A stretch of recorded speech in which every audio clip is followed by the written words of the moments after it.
India progressive political association का आभार व्यक्त करता हूं। मनीष उपाध्याय जी, इन सब का भी आभारी हूं कि आप लोगों ने मुझे मंच प्रदान किया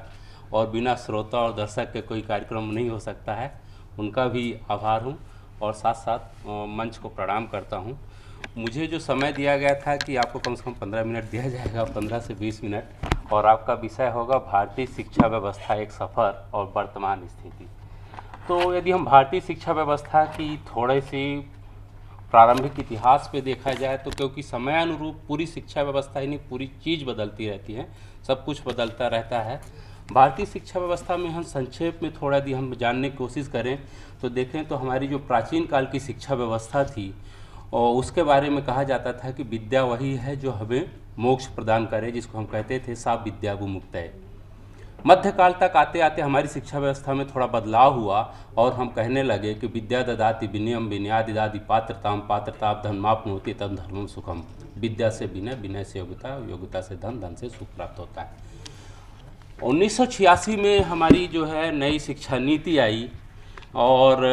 वो नई शिक्षा नीति में परिभाषा फिर से बदली गई विद्या की और शिक्षा की हमारी, और कहा गया कि शिक्षा वही है जो रोजगार प्रदान करे। क्योंकि 1947 को लेकर के जब नेहरूवियन मॉडल ने हमारी शिक्षा व्यवस्था में आए तो बहुत सारे जो आप सबको पता है आईआईटी और आईएम और एम्स वगैरह बनाए गए, जिसकी बदौलत आप देखते हैं कि आज जो पूरी दुनिया में जो परचम लहरा रहा है, जिसको मैं इंफॉर्मेशन टेक्नोलॉजी नहीं इंडियन टैलेंट कहता हूँ, वो इंडियन टैलेंट इसीलिए आया कि उस समय जो नेहरू जी ने वो मॉडल बनाया था और जिस तरह आईआईटीज और आईएम बनाए थे, उसकी वजह से सभी लोग जो हमारा टैलेंट था दुनिया भर में बिखर गया। और जिसकी वजह से आज आप चाहे सत्यानंद डेला को देख लीजिए, सुंदर पिचाई को देख लीजिए, किसी को भी देख लीजिए, जो वहाँ पर बैठे हैं वो कहीं ना कहीं उस समय की आईआईटीज के देन है जो हम वहाँ तक पहुँचे हुए हैं। अब थोड़ा सा हम इससे आगे देखें तो 2003 में फिर शिक्षा की व्यवस्था की जो बात हुई तो बिल गेट्स साहब ने कहा कि शिक्षा वही है जो सूचना और प्रौद्योगिकी से युक्त है। मतलब जो कंप्यूटर जनित शिक्षा प्रणाली नहीं है वो किसी काम की नहीं है। जैसा कि सबको आपको पता है कि आज आप देख लीजिए, बिना कंप्यूटर के आधारित कोई भी शिक्षा व्यवस्था आज के समय के साथ पड़ताल नहीं कर सकती है। फिर इसके परिणाम स्वरूप अभी यदि आप देखिए कि 2000 पिछले साल नेशनल एजुकेशन पॉलिसी आई 2020, इसमें बहुत सारी चीज़ें शामिल की गई, जिसमें से एक है सबसे पहले कि स्वचिंतित हमारा नॉलेज सिस्टम होना चाहिए, इंडियन नॉलेज सिस्टम को बढ़ावा देना चाहिए, स्वभाषा पे एक तरह से बढ़ावा देना गया, दक्षता रहित एजुकेशन सिस्टम को बढ़ाना, स्किल बेस्ड शिक्षा की बात की गई। ये सब इसमें नई न्यू एजुकेशन पॉलिसी में कहा गया। अभी 2 महीने पहले सुंदर पिचाई साहब जो गूगल के सीईओ और हेड हैं A to Z के, जिसको वो हम बोलते हैं,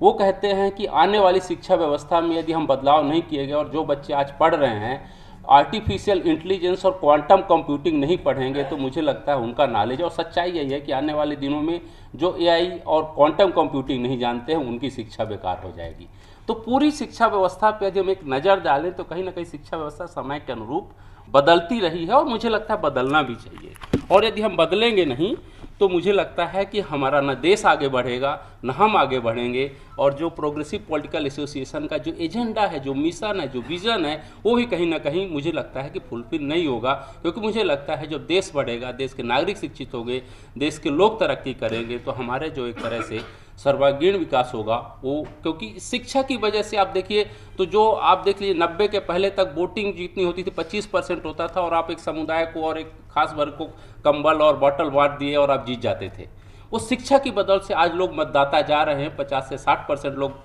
आ रहे हैं मतदान करने के लिए, उसकी वजह से कहीं ना कहीं बदलाव आ रहा है। और हम तो इस पर रिसर्च लगातार कर रहे हैं पिछले 10 साल से कि सोशल मीडिया का प्रभाव बच्चों पे कितना पड़ रहा है, और उसकी वजह से यदि हम उस प्रभाव को समझने की कोशिश किए तो 35% वोट को यदि हम सोशल मीडिया के माध्यम से शिफ्ट कर देते हैं, यूथ को शिफ्ट कर देते हैं, तो ये पूरा खेल जो है बना और बिगाड़ सकता है। तो इस तरह की चीज़ों को हमें समझने की ज़रूरत है। लेकिन थोड़ा सा इसके बाद हम और जानने की कोशिश करेंगे। नेहरू मॉडल के बाद जो 1967 के बाद एक तरह से शिक्षा व्यवस्था आई, उसमें कई बार हमारे शिक्षा मंत्रियों का दोष रहा। जो अभी एक हमारे भाई साहब बोल रहे थे कि यहाँ पर जो हमारे मुगल कालीन शिक्षा व्यवस्था, इतिहास और संस्कृत को पढ़ाया गया, तो उसका बहुत बड़ा रीज़न यही था कि शिक्षा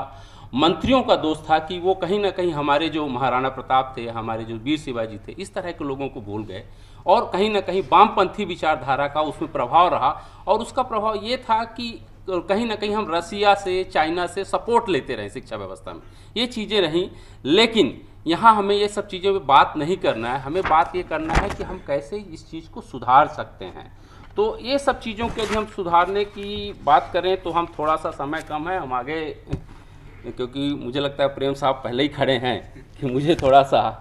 तो एक तरह से कहीं ना कहीं जो धर्मनिरपेक्षवादी व्यवस्था थी और एक तरह से जो हमारा पुराना मॉडल था कांग्रेस का एजुकेशन का मॉडल, जो शिक्षा मंत्री अर्जुन सिंह साहब थे वहाँ तक दिखाई देता है। लेकिन न्यू शिक्षा में 2014 में जब सरकार आती है, इन्होंने एक तरह से अपनी विचारधारा को और एक तरह से जो भारतीय विचारधारा को लाने की कोशिश की। तो उसमें कहीं ना कहीं यदि आप लोगों ने किताब पढ़ी हो विजन 2020, जो हमारे माननीय भूतपूर्व राष्ट्रपति APJ अब्दुल कलाम साहब ने लिखा है, जो इसके आधार पर स्किल डेवलपमेंट मिनिस्ट्री बनी, उनके मैंने किताब को लेकर के इंस्पायर्ड होकर के स्किल डेवलपमेंट हमारे मिनिस्ट्री बनी। तो वहाँ का कहीं ना कहीं हमारा ये जो 2020 की शिक्षा व्यवस्था है उसमें इस चीज़ को विशेष ध्यान दिया गया कि स्वभाषा के साथ, स्व टेक्नोलॉजी के साथ और अपनी विचारधारा, अपनी संस्कृति और परंपरा के साथ। इसीलिए जो कहा गया कि 6 तक जो बच्चा एजुकेशन लेगा वो अपनी मातृभाषा में पढ़े, क्योंकि हम दुनिया के कई देश में काम किए हैं और मैं देखता हूं कि आप अंग्रेजी मीडियम भले पढ़ें, लेकिन जब आप काम करते हैं उस देश में तो उसी देश की भाषा में काम करते हैं, उसी देश की जुबान में काम करते हैं। तो ये बहुत बड़ी, चाहे वो जर्मनी आप देख लीजिए, चाहे रसिया देख लीजिए, चाहे अरब वर्ल्ड देख लीजिए, किसी भी देश में आप चले जाइए, वहाँ का जो काम काज होता है उनकी अपनी भाषा में होगी। तो इसलिए सबसे पहले मातृभाषा बहुत ज़रूरी है। जैसे NIOS बन रहा है, इसी तरह स्टेट के अभी सभी स्कूल्स बन रहे हैं जहाँ पर कि उनकी भाषा में शिक्षा दी जा सके। तो ये कुछ चीज़ें महत्वपूर्ण थी जो मुझे आपको बताना चाहता था। फिर थोड़ा थोड़ा मुझे यहाँ समझना है कि 2014 के पहले का एजुकेशन, एक तरह से जो 1986 के बाद एजुकेशन व्यवस्था चली भारत में, वो एक तरह से कहने के लिए DAV public school, DPS public school, नाम पब्लिक का लगाया लेकिन सब प्राइवेट स्कूल खुले गए। तो एक तरह से पूरी शिक्षा व्यवस्था में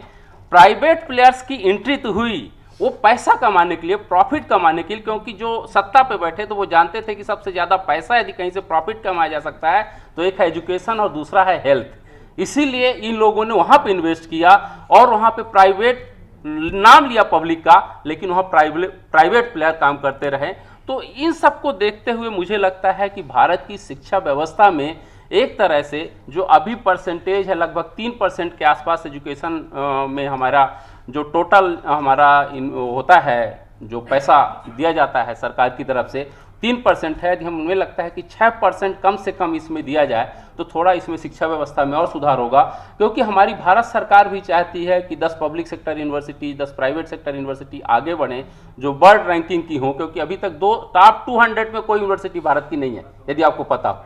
थोड़ा बहुत जो 400 के भीतर आ रही हैं वो IIT और ISC आ रहा है, जो Indian institute of science Bangalore है, वो आ रहे हैं, कोई यूनिवर्सिटी उस रैंकिंग में नहीं है। तो इन सब के लिए हम अब समय कम है, मैं थोड़ा और बोलना चाहता था, लेकिन मैं जो ओवरऑल रिकमेंडेशन देना चाहूँगा, क्योंकि हम बार बार कह रहे हैं कि इंडियन टैलेंट दुनिया के किसी कोने में चले जाइए, हमारी ये शिक्षा व्यवस्था जो प्राचीन समय से चली आ रही थी वो बहुत ही अच्छी है। क्योंकि मैं अमेरिका में भी पढ़ाया हूँ, मिडल ईस्ट में भी पढ़ाया हूँ, चाइना भी विजिट, कई कंट्री में विजिट किया। वहाँ देखने के बाद में कई जगह घूमने के बाद लगता है कि जो हम लड़ झगड़ करके, जो संघर्ष करके शिक्षा प्राप्त करते हो, इन केन प्रकारेण कम इंफ्रास्ट्रक्चर में शिक्षा प्राप्त करते हैं, उसकी वजह से हम कहीं भी एडजस्ट कर सकते हैं, कुछ भी जुगाड़ कर सकते हैं। और जुगाड़ टेक्नोलॉजी नहीं है, ये कहीं ना कहीं इंडियन टैलेंट है जिसकी वजह से हम पूरी दुनिया में छाए हुए हैं। और इसीलिए, और एक चीज़ और मैं यहाँ पे बताना चाहूँगा कि इस बीच में एक हमारे भारत ने बहुत अच्छा, पिछले 2 साल में कोरोना काल के समय में यदि हमने देखा होगा तो हमारा R&D इतना बढ़िया है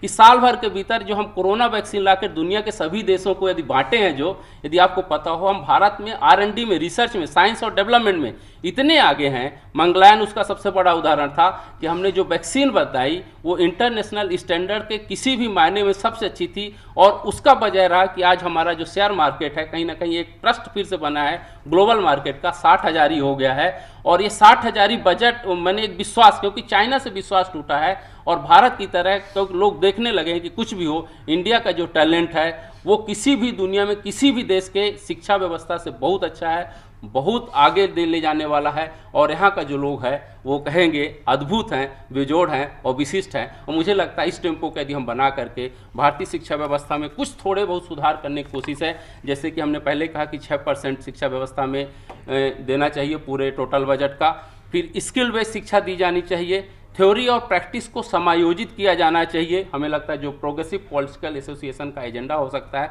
उनके लिए रिकमेंडेशन है मेरी तरफ से। R&D में थोड़ा इन्वेस्टमेंट ज़्यादा किया जाना चाहिए। 12वीं तक की कम से कम शिक्षा व्यवस्था मुझे लगता है सबके लिए वो कह देना चाहिए कि आपको सबको शिक्षा लेना है, एक तरह से सर्व सुलभ कर देना चाहिए और कोई फीस नहीं ले दी जानी चाहिए जैसे अमेरिका में होता है 12वीं तक की। और स्कूल लेवल तक की पूरी शिक्षा व्यवस्था में एक रूपता होनी चाहिए, एक तरह से प्रतिकूलता नहीं होनी चाहिए, अलग अलग सिलेबस नहीं होना चाहिए। तो मुझे लगता है एक सामान्य लेवल भी बना रहेगा, सब में अनुरूपता भी बनी रहेगी और इसी के साथ देश का विकास भी होगा। मुझे लगता है इतना बहुत कुछ है। समय बहुत धन्यवाद।